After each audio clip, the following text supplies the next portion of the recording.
Hello and welcome to Newswire. This is Ayza Omer. Now, a soldier of the Indian Army and 2 Central Reserve Police Force personnel were injured and 3 militants killed on Tuesday in a separate gun battles in the south of Kashmir's Kulgam and Pulwama districts, officials have said. Now, Kashmir witnesses escalating violence in the backdrop of the 4th phase of the Jammu and Kashmir Panchayat polls that are underway currently. To talk more about how the scene unfolds there in Kashmir, we have our guest from India, a political analyst, Colonel Anil Bhatt. Thank you so much for joining us here in the studios in Newswire. Could you tell us a little about why are we seeing an escalation of political instability in this occupied Kashmir? As far as the Kashmiris are concerned, for the past 3 to 4 years, there have been very, very concerted efforts to try to incite youth, to try to radicalize them. Of that also, there is enough evidence. Around 40 schools have been burned. Now, it doesn't hold any water by anyone saying, oh, all this has been done by India. Right. So you're saying it incites violence within the youth of Kashmir, but these are news reports coming from within India stating time and again that to the tune of 20,000 youths, numbers of youths show up on army recruitment camps that trying to join the army. If it really was that was the biggest reason, these reports wouldn't be coming out from your newspapers, would it? Let me inform you that in many of the recruitment rallies, recruitment events held in Kashmir Valley, the response of Kashmiri youth has been overwhelming. Mm-hmm. That only was the point that it's only a section of the Kashmiri public and youth who have got radicalized. There are enough of them, there are more than enough of them who want a normal life, who are looking forward to a normal life, who want to get ahead in life. But if it really was enough of them who wanted normalcy, there wouldn't be it wouldn't be such an escalation of violence, because we're looking at numbers, and these are not numbers coming out of Pakistan or Pakistan-occupied Kashmir, as you call it. These are numbers coming out from international human rights organizations stating that 2018 is quickly catching up with one of the worst years in Kashmir's history in terms of death tolls. The violence that is emanating from terrorists who are actually Pakistani or who have been supported by Pakistan Army's ISI. Of this, there is definite and enough evidence. If we go back, it also happens to be 10 years since the terrorist attack on Mumbai. We see that people like Hafiz Saeed and his ilk, there's absolutely no action taken against them. So, okay. I mean, the Pakistan Army and the ISI, their activities have only stepped up, particularly in view of the elections that are to be held in Jammu and Kashmir. All right, let me bring in my second guest here to also add to this conversation. Dr. Hassan Javed, thank you for joining Newswire here. He's a political analyst. I want to hear your comments on what Colonel Bhatt is saying, basically, that a lot of this source of unrest is coming from across the border. He's pointing fingers towards his neighbor. What take on the events as they unfold in Kashmir? Look, the allegations being made are not new allegations, but I think it's also important to remember that the past few years have also witnessed a wave of repression being unleashed by the Indian government in Kashmir, which at the very least many would agree, I think, is counterproductive. After all, when unarmed protesters are being shot at, when people are being arbitrarily arrested and detained, that's hardly conducive to a peaceful environment, and it's precisely that kind of attitude that can breed radicalism and support for militancy. I think fundamentally it has to be remembered that the question of what should or should not happen in Kashmir is best determined by the Kashmiris themselves. and that all involved parties need to recognize that before pointing fingers at each other. And Dr. Hassan, let me also add here, in terms of violence and it kind of spurring on this reaction from the masses there, we're looking at reports again coming from organizations which are neutral to this. Even Amnesty International in India has condemned the use of pellet guns on protesters, on stone throwers. There was just in the news today, we're hearing about a 20-month-old girl who's going in for surgery the second time in the hope to recover her eyesight. Now, the pain and the horror, the collateral damage that the masses are seeing. Colonel Bhatt, let me ask you this. Isn't this counterproductive, or is there some kind of end that you're reaching, some goal that you're achieving to help the situation?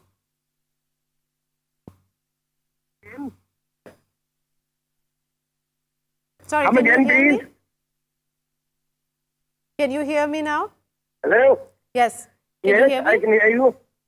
Okay, so what I was asking... Could you repeat your question? Yes, I'll repeat my question. What I was asking was that when we are talking about, Dr. Hassan Javed just commented that the violence, the extreme sort of take of the army in repressing the masses and quelling down the protests that we see is by using rather lethal forces. I mean, we're talking about pellet guns. Now, Amnesty International has condemned it. And just today we seen that a 20-month-old child is going in for her second surgery in the hope that she can regain her vision. She might just not be able to and be blinded for life. Now, when we're talking about seeing a reaction in the masses, then what is it that you're hoping to achieve there when we talk about armed forces taking rather strong measures and bringing peace in the region to quell down protesters? All this stone pelting is very, very organized. It has been organized by, forces from across the border. But does stone pelting mean that? Does stone pelting mean that little children and mothers and women be shot at, blinded for life? I mean, pellet guns are not supposed to kill, but just in 2016, we saw over 10, 12 incidents where people died. With such, I'm talking about excessive force. The only people who have died are those who've been killed by terrorists. Okay, if there are any young people who got injured by pellet guns, it is because they were indulging in stone pelting, and these stones are not tiny stones. They have been injuring security forces personnel. Why should they take all that? They are doing their duty. So you're saying that if a soldier is hit by a stone, the legit reaction is shooting at the stone thrower? Shooting at? The stone thrower, the protesters, it is completely legitimized. There's no I'm talking about the use of force. Stone throwers. So let me assure you, whatever action is being taken against stone pelters is also the very minimum. It's a very minimal action that is being taken. No, it's not lethal ammunition that's fired against them. It's pellet guns, and they have to be controlled in some way. Because along with these stone pelters are also those who are throwing petrol bombs. Okay, so all right, let me ask Dr. Hassan Javed then, what is your take on it? Do stone pelters, and I'm not just talking about Kashmir here, I want you to take into context many conflicts around the world, especially in the Middle East. These kind of protests take place on the grassroots level against occupying forces. Is this a legit use of force, using pellet guns? Is it justified considering... I don't think it's... What Colonel Bhatt is saying, that there are a lot of terrorists amidst them that need to be reined in. Not at all. I don't think it's justified at all. I mean, I think the facts are clear for everyone to see. Whether it's in Palestine, whether it's in Kashmir, we're constantly seeing some of the most powerful and aggressive military forces in the world responding to trivial threats with overwhelming force. Pellet guns may not kill, but they're responsible for maiming hundreds of people in Kashmir over the past few years. And what's more important is, this does actually work. It's counterproductive. Even if we were to assume that the colonel is correct in his allegations about how all of this is being instigated from across the border.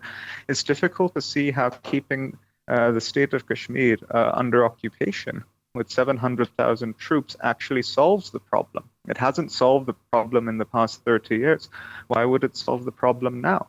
And let's not forget, in the context of the elections that are taking place right now, the two main parties in Kashmir, the PDP and the National Conference, both have boycotted the elections, not just because of alleged security threats, but also because they have serious objections to the way in which the Indian government is handling the question of Article 35A, which guarantees certain kinds of citizenship rights and representation to the people of Kashmir. There is a fear within Kashmir amongst mainstream political parties that are boycotting the elections that the Indian government's approach to dealing with the issue of Kashmir is one that is increasingly heavy-handed, authoritarian, and undemocratic. And this isn't someone in Pakistan saying this. This isn't militants saying this. This is two mainstream parties in Kashmir that have contested elections in the past, that have been in government in the past. Colonel Anil Bhatt, sorry, Dr. Hassan, let me just quickly ask what his take on this is. Dr. Anil Bhatt, can you hear me? Sorry, Colonel Bhatt, can you hear me? Yes, I can hear you, but I'm afraid I have not been able to hear a single word about the comment being, Okay. I'll just quickly summarize what Dr. Hassan Javed was just saying. He was talking about how in light of the current elections that are taking place, the Panchayat elections here, and that there being a boycott of the mainstream parties is reflective of how they don't agree with the Indian armed forces excessive use of force. They're protesting against Article 35A. I want to hear your side of the story on this. What is your take on it? Article 370 and 35 are actually quite arbitrary. They are not timeless. They cannot be timeless. That's my opinion. However, the matter is sub judice, and I'm sure there will be, a conclusion to this. But okay, let me ask you this. Article 370 and 35 cannot exist, indefinitely in the state of India, of which Jammu and Kashmir is a very integral part. The Pakistan-occupied Kashmir is also legally part of Jammu and Kashmir. Okay. Now that the British archives have been declassified, all this is there. All this is there. The legal status of Jammu and Kashmir is all there on paper. Well, it's interesting that you say that, but over 27 different UN resolutions passed in the past 3 decades continue to say that that's not the case. International law continuously says that no, it is not any integral part of Kashmir, of India. What really needs to happen is a referendum. But let's come back to what is currently unfolding in Kashmir. I want to talk a little more about the Panchayat elections in light of how the protests are taking place. The turnout, these are the first ones that are coming after 2011, where back then, I understand, over 80% people turned up to vote. Now, this time round, with the fragile security situation, the local politics being in a bit of a flux, quite a bit of a flux, what outcome do you expect from the elections? Whatever elections have been held so far, the turnout, as reported in media, was very good, except for a few pockets. By and large, the turnout was very good. And also, all those days of elections, the situation was kept. There was no success by anyone to try and destabilize the elections. None of the attempts were successful. So when you say that the outcome was really good of all the elections that have taken place so far, could you just expand a little on what kind of development have you seen, especially on a grassroots level, that you classify as a positive change in the society there? You see, as I mentioned earlier, at the grassroots level also, there are a lot of Kashmiris who want normalcy. In fact, by and large, Kashmiris want normalcy. If the reports that you get, whatever youth that you see, whatever public that you see indulge in stone pelting, in trying to heckle operations, of armed security forces, there is definite evidence about all this being organized through the separatists by the ISI. Okay, so if you're saying that there has been positive development, I'm still looking for something more specific to hang on to. But let me ask you this. Does that still justify 500,000 and some international reports, these are not reports coming out of Pakistan, international reports stating over 700,000 troops deployed in an area of 12 million people? Do you feel like that is really going to achieve the kind of development you're talking about? It's a border state. It's a state which has a huge border against a country which used to be part of, till it was undivided India, But from the time partition came into effect, the very first thing that the newly born Pakistan did was send its, the newly organized Pakistan army, the first thing it did was sending Kabilis. And 47, 48, all this is history. If we don't learn from it, we don't learn from it. There is enough to learn from it. Okay. So, Dr. Hassan Javed, let me pull you in here. Were you able to... Then the 1965 war, the 1971 war, the second and third war, all these are also perpetrated by Pakistan, not by India. Dr. Hassan Javed, have you been able to hear? I hope there wasn't any technical difficulty. Yeah. Okay, so what's your answer to this? What are you thinking? Well, first on the election, I disagree with the Colonel about the outcome of the elections. I mean, some of the reports I've been seeing have suggested that turnout has been as low as 18%. More importantly, let's look at some other numbers. I mean, 70% of the seats in the election are uncontested. Absolutely. There's just one candidate. Mm-hmm. As I already said before, the two mainstream parties, the National Conference and the People's Democratic Party, have boycotted the election for one reason or another, but primarily to do with the status of Article 35A. It's difficult when the parties themselves have been saying that this was not the right time to hold an election, that any outcome from this election cannot be considered to be either legitimate or representative of the will of the people, then it's difficult to see how the claim can be made that this election can be legitimate. I mean, again, regardless of circumstances, the facts speak for themselves. People have not participated in the election. Parties have not participated in the election, so it's not really an election at all. So it's difficult to see how. I mean, this may represent an attempt to further cement the BJP's more authoritarian approach to managing Kashmir, but it's not one that I think any impartial observer would agree it has been a positive outcome for Kashmir. Another thing that I had asked Colonel about was about the number of troops on the ground there. We're talking I'm sourcing different international reports coming in. 500,000 to up to over 700,000 Indian troops in occupied Jammu and Kashmir. For a population of 12 million, how is that helpful or even necessary? I mean, I think the important thing to remember is that while India certainly justifies that number in terms of Kashmir being a border state and previous conflicts with Kashmir, the fact that with Pakistan, the fact of the matter is that the troops in Kashmir are essentially acting as a repressive force to suppress the population of Kashmir. They're not oriented towards an external threat.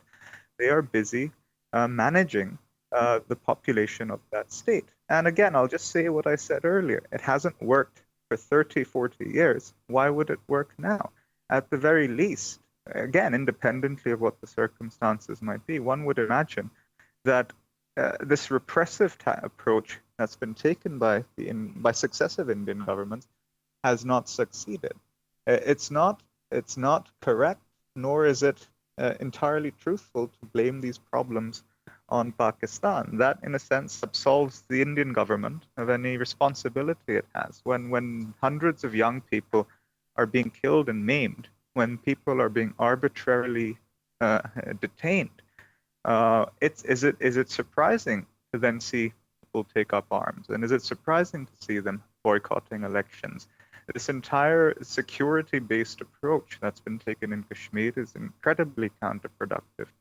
And I think it's important that all sides recognize the way forward cannot be a military one. It cannot be a repressive one. It has to be some kind of a negotiated settlement, one that puts the interests of the Kashmiri people first before anything else. So, Dr. Hassan, do you feel that Pakistan has played what kind of role actually? Let me just be completely neutral here. May I please comment on what Dr. Hassan has said? Absolutely. Please go ahead.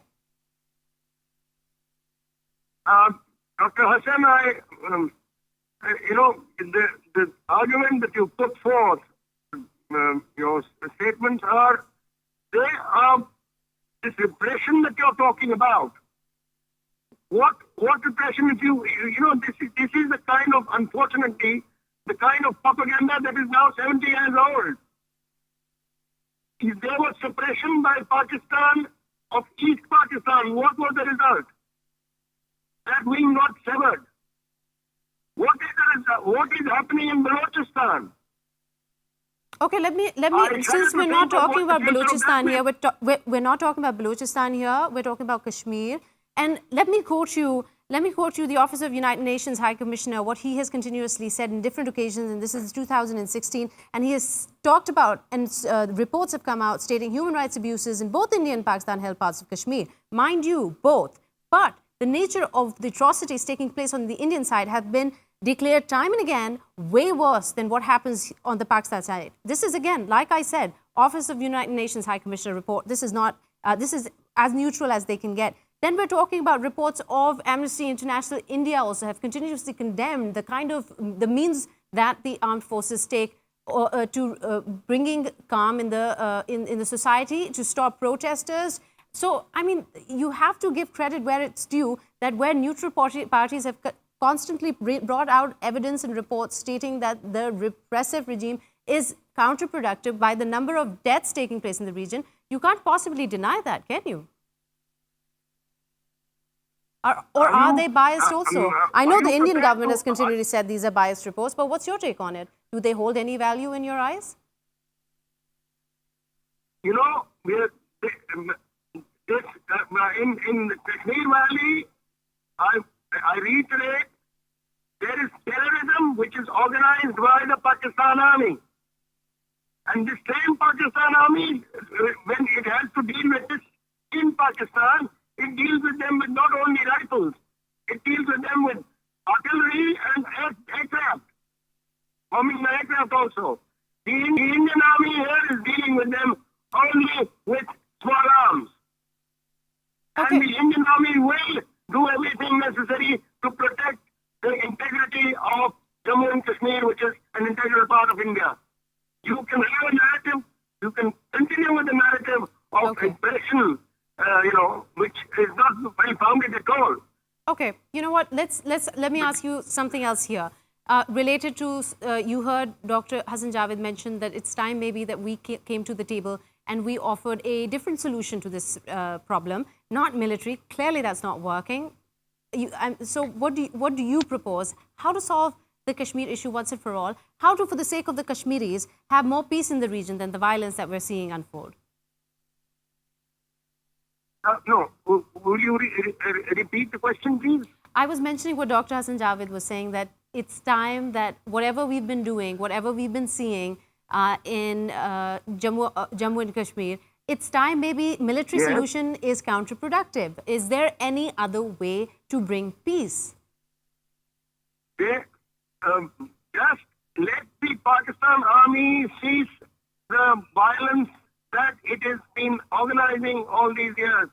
Let it cease it, and then just see the results. But that has not happened. What about peace talks? What about India participating in peace talks with Pakistan and trying to come up with a more cohesive solution? cohesive. Dr. Hassan, let me ask you this. In terms of military solution not being the solution, peace talks, do you feel like both parties, what has their role been in trying to achieve constructive, cohesive peace talks for this? I think it's fair to say that India and Pakistan have both had a checkered history when it comes to Kashmir.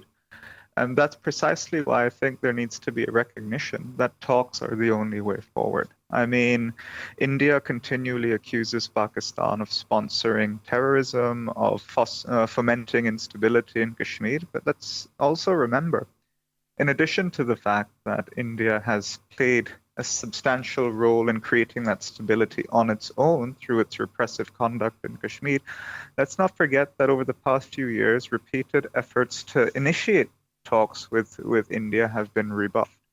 If the problem is a lack of trust between both sides, and if Indian claims are correct, then one can only ask, well, what choice is left if diplomatic options aren't pursued?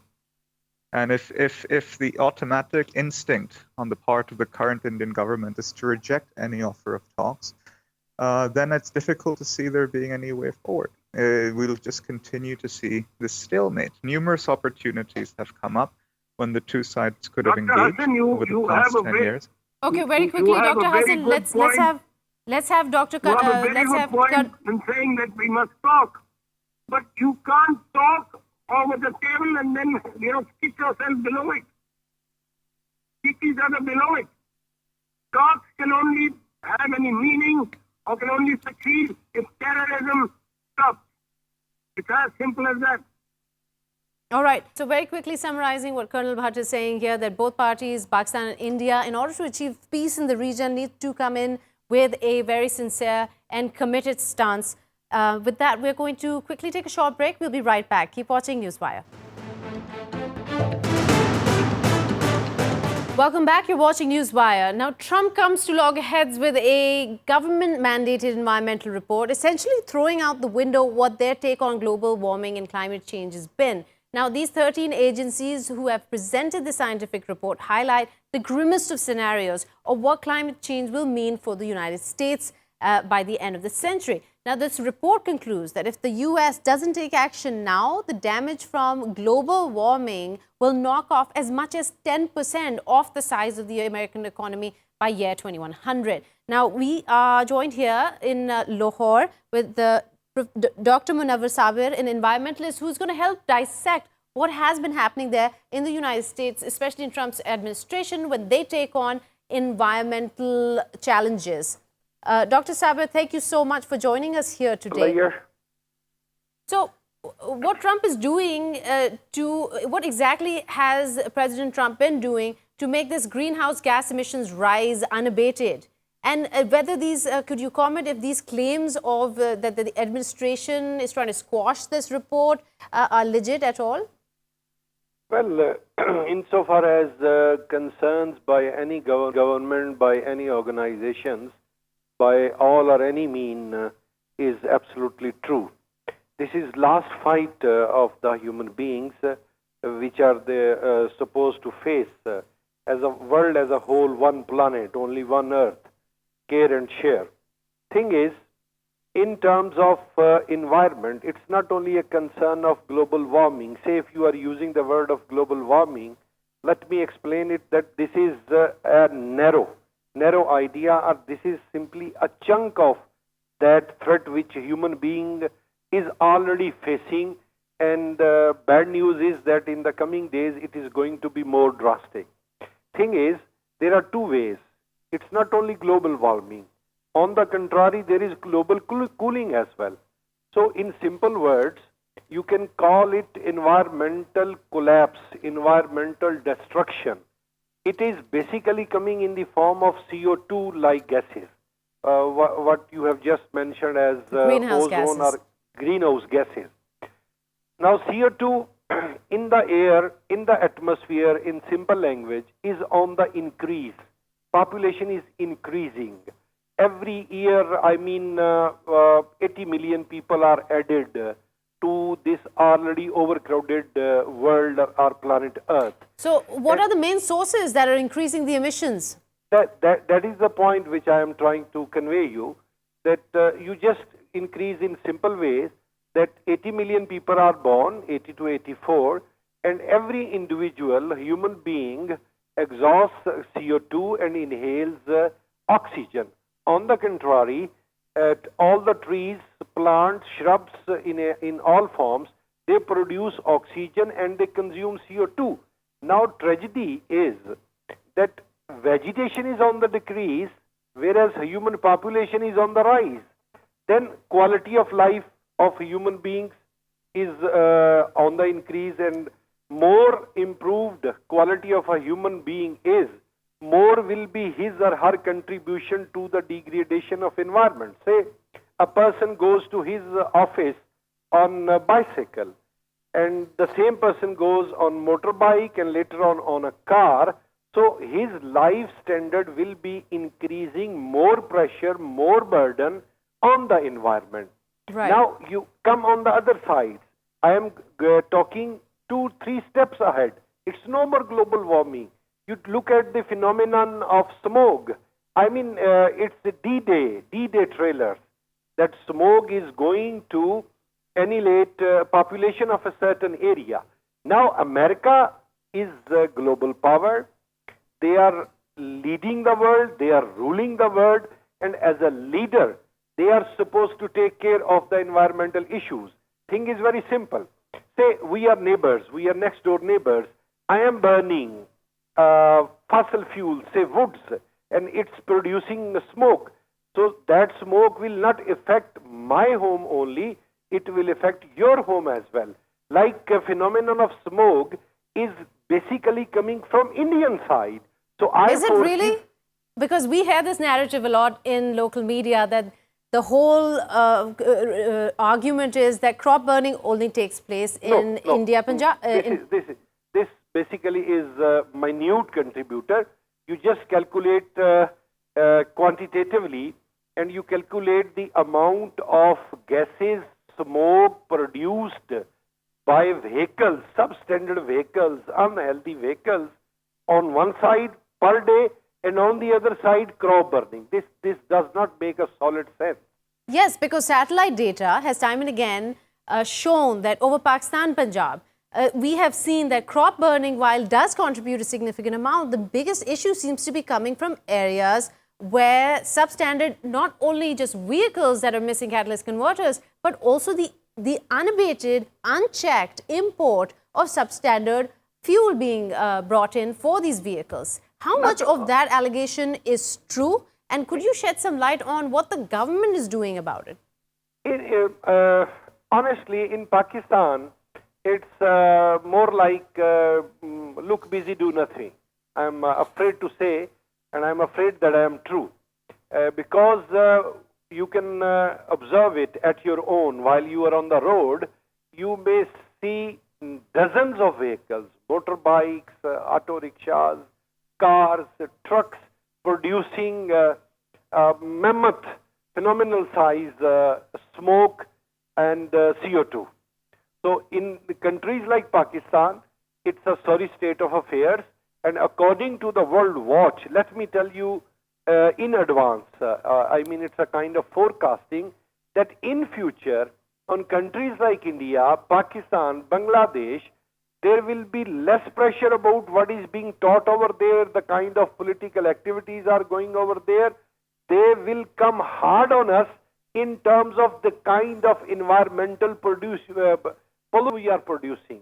India, Pakistan, Bangladesh, and some other developing countries. Unfortunately, we are one of the largest producers of environmental pollutants. And why is that? Is that the utilization that is taking place in the South Asian belt here? Okay. Two very basic things. You just calculate the people added every year in population of South Asia. I mean, in Pakistan, it's 5 million. In the case of India, it's 15 million. And in the case of Bangladesh, it is almost 3 million. So 200 million people annually, the way I said at the outset of my talk, that annual addition is 800 million, and out of 800, 200 million are contributed, unfortunately, by this chunk called subcontinent or South Asia. So which is the highest, core, most real, tangible reality in environmental pollution is population growth. Europeans' population growth rate is 0. But All sir, that I'm sorry to interrupt here. Now, you're saying, what I understand is that the main source of air pollution, of environmental pollution, seems to be the population alone. But we need to understand that what that exactly means. It's not just how much carbon dioxide as humans we produce. It's the kind of lifestyle we choose to live. That was but just one dimension. Let me ask you, now I'll let you know where I'm going from here. What I'm trying to ask you is, now when this happens, the one way, as I understand it, to control this is to control or curb the kind of lifestyle choices you make. That's where the government comes in. So please do shed some light on what role does the Pakistani government play. One dimension is your population growth. More population grows in a certain area, more cultivable area, vegetable area, vegetation covered area will be converted into concrete lands. This is one dimension. And this problem is not faced by all the advanced countries.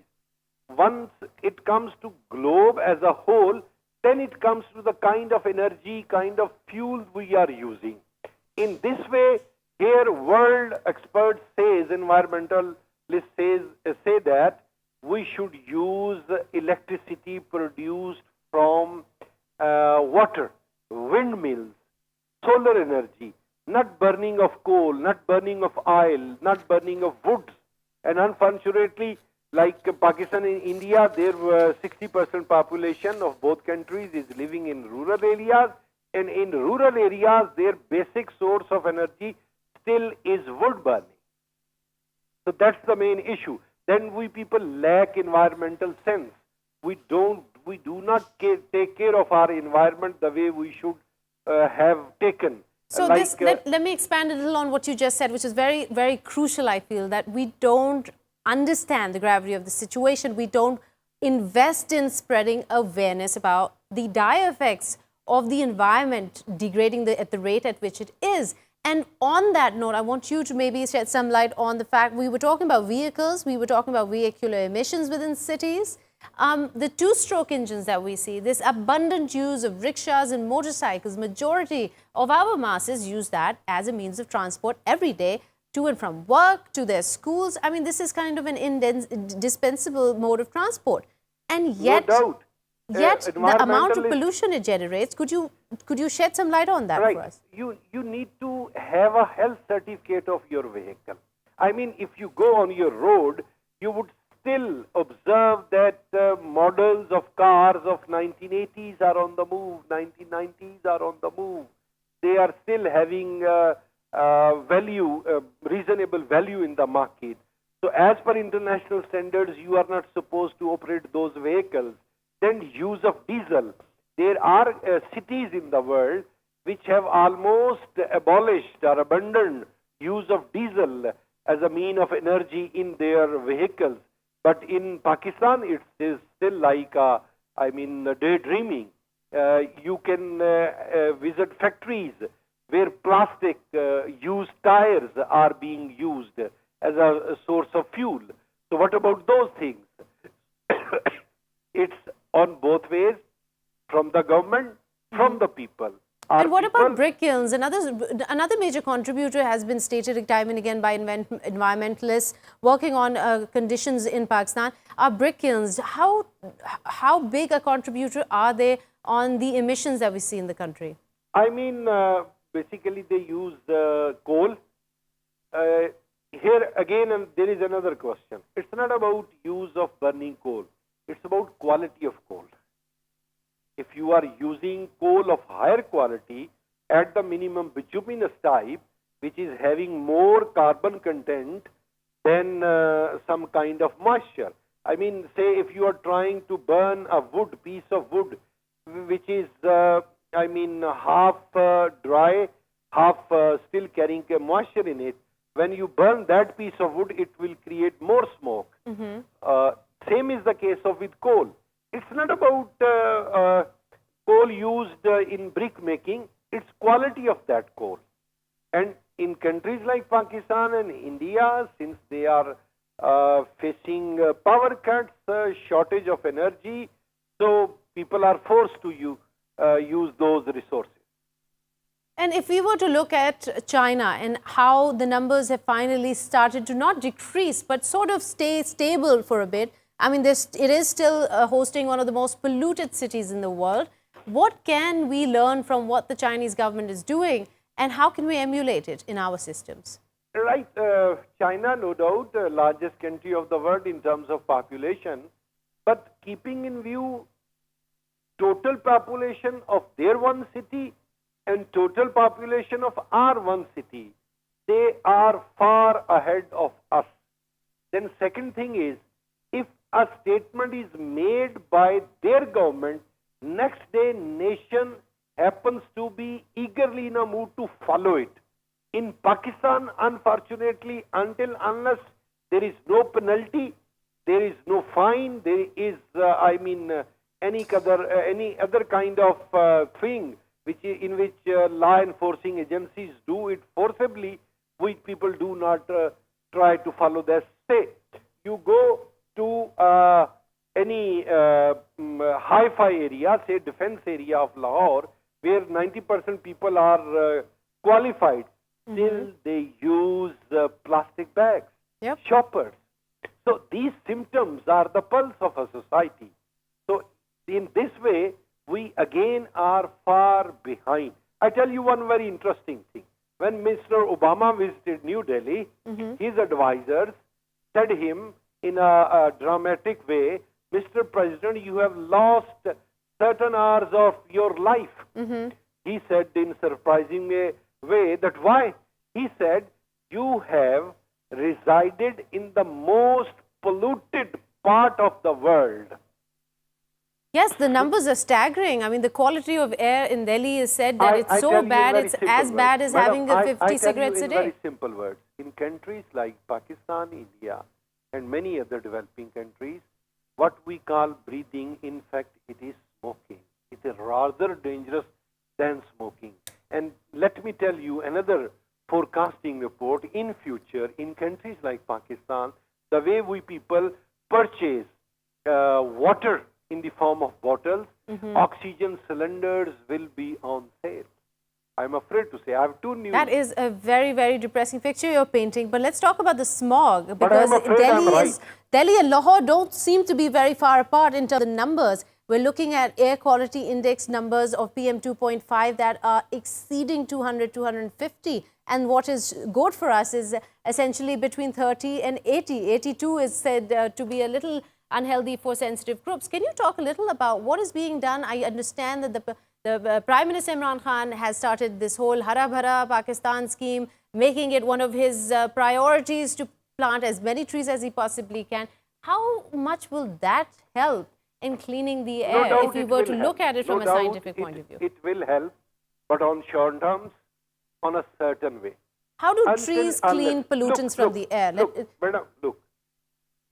thing is, if a person is bleeding, say it's elbow, it's arm, it's bleeding continuously, and you are feeding him with milk, with juices, with fruits, and keeping in view that he will be okay.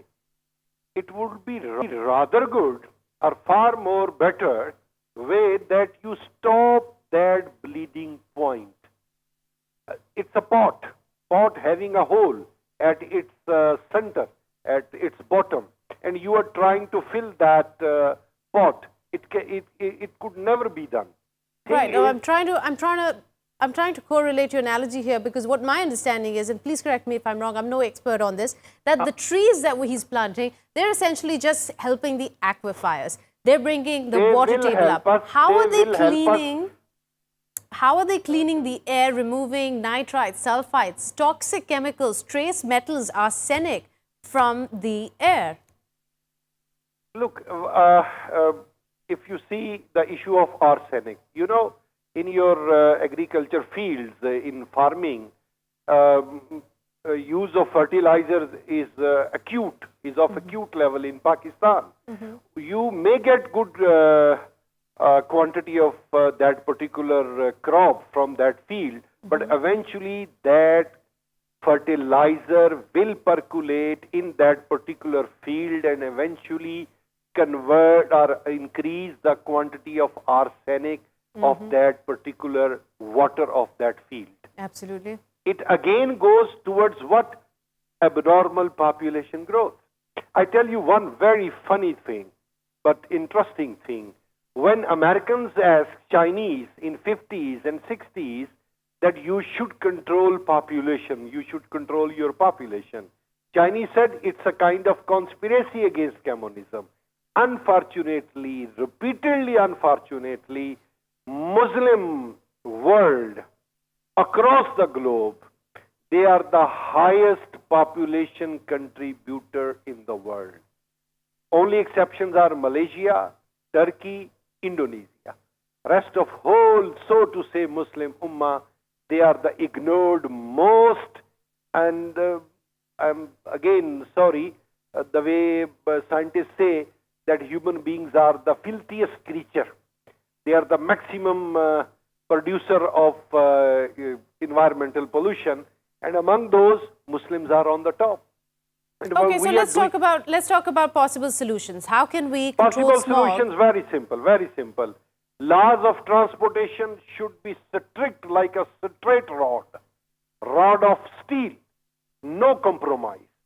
I mean, if you give me the argument that this is a poor man, he is driving his vehicle to earn his bread and butter, but the kind of pollutants, the kind of smoke he is producing may be taking lives of many others. So why do you stop a high head seller, alcohol seller? He also may be definitely rather earning his bread and butter. So strict those laws about transportation, sense of awareness about population growth, housing schemes should be planned. They should be forced to keep the areas vacant for forestry, for your grounds, playgrounds. Every house in a city, say it's a house of one canal, there must be a law that that particular house should have 4 to 5 trees. And trees should not be ornamental trees. That here is the tree, it looks so beautiful. We have imported it from Australia, from America. I mean, hell with this. You should try to cultivate trees which give you more and more protection from sunshine. Right, and let me just ask you to expand a little on. Sorry, let me just quickly, because this I feel like it would be a useful piece of information for viewers. When you say shady trees are a necessary part of curbing air pollution, could you expand on how that happens? Because the relation between sunlight causing a natural creation of greenhouse gases also in the environment. Sorry. Could you expand a little on why shady trees are so necessary? They are necessary because they will protect us from the sunlight. Once they will protect us from the sunlight, area under that tree or near that tree may be having lesser temperature. It's very simple logic. Also, isn't it related that the sunlight naturally converts certain gases in the atmosphere into harmful? No, it's not done by only sunlight. It's not done by only sunlight. It's man-made. It's totally man-made. Nature had its own mechanism, which is very natural and healthy. It's all about man, the most stupid creature. Okay, so you talked about vehicular checks and very stringent vehicular checks. What about the fuel being imported to run these vehicles? I have already mentioned there should be strict laws. Diesel using vehicles should be abandoned. Or if still you are on these lines that they are in millions, then they should take care of their engines, and smoke should no more be part of it. And what about the industry? How do we set up a system? How does the government set up a system where economic growth and benefits don't get compromised in light of trying to create a cleaner environment by filtering emissions? And I ask you this because this is what is happening in the United States right now. President Trump continues to lobby for cheaper vehicles, for more fuel-efficient vehicles is now something that he has put on the back burner, which is why there's such a conflict going on between environmentalists, between the Democrats, saying that he's just vying for economic benefits, compromising not only on road safety, but also on the emissions that are taking place due to... Well, once your environment is polluted, let me tell you, it's harm your economy, your crops, your animals, your human beings.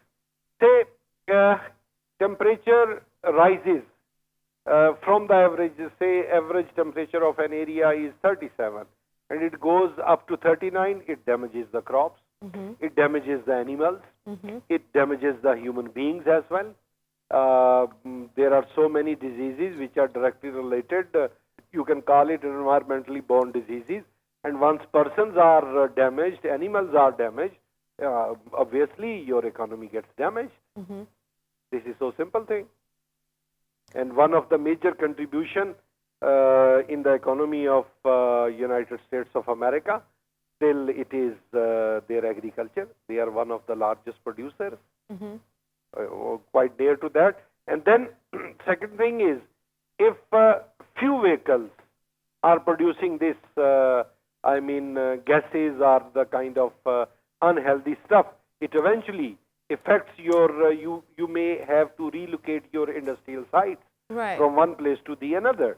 Your property in a certain area, if water is shrinking and going downward and downward, say like Karachi, if there is no more water available in Karachi in the future, it's again my forecasting that prices or value of properties in cities like Karachi will be coming down drastically. Right. Now, we've talked about reasons why pollution and greenhouse gases are continuing to rise unabated, and what are the sources of the problems that we need to curb. Now, let's talk a little about how to spread awareness and where does Pakistan stand on that, and how big a role does awareness within the public play. And I would love if you could just shed some light on countries that have employed this strategy in curbing pollution. Right. The first thing is it should be made compulsory part of your syllabus, taught right from the school level. Number two, this is really a wise question. I appreciate and thanks you. Once there was a time that students going in 11th year or 12th year of a college, there was a training called NCC, National Cadet Corps. I mean, kind of semi-military training. On same grounds, there should be a compulsory internship. The way a student of media goes to a media house and does the internship for 6 months, for 1 year. Similar way, it should be made compulsory practical for all the students. Areas should be allocated. Say it's going to be motorway. On motorway, both sides, particularly on the eastern side, while you are moving from Lahore to Islamabad, there should be tall trees. If there are tall trees, vehicles passing under them will be consuming less fuel. Consuming less fuel means it again will give you it's a sort of economical source of transportation. Then there should be strict laws. Wherever, if and when there is going to be construction of a new housing society, it should demarcate that this chunk, this piece of land should not be disturbed in terms of construction. Only trees should be here. You may take the example of Lahore. Your government should purchase land from any downtown, any oldest part of the city, say 100 acres, and convert that piece of land into a forest land, which is called urban forestry. Right. So we were talking about awareness, and it seems to be that Pakistan stands at a crossroads of almost kind of getting an idea of how bad the situation is. We're really feeling the brunt of environmental change. We are seeing a lot of greenhouse gases going out from this region, and as a result, temperatures are rising. Smog is created in abundance. It has become a 5th season in Pakistan. Attributed to this are health effects, short-term and long-term. And this is something that is still, it's sad that is not coming across from the government in terms of action, in terms of penalties. And And we've heard a lot of very good ideas and solutions from our guest here, Professor Dr. Munawwar Sabir. Thank you so much for joining us here in Newswire. We'll be back tomorrow with a new show. Till then, goodbye.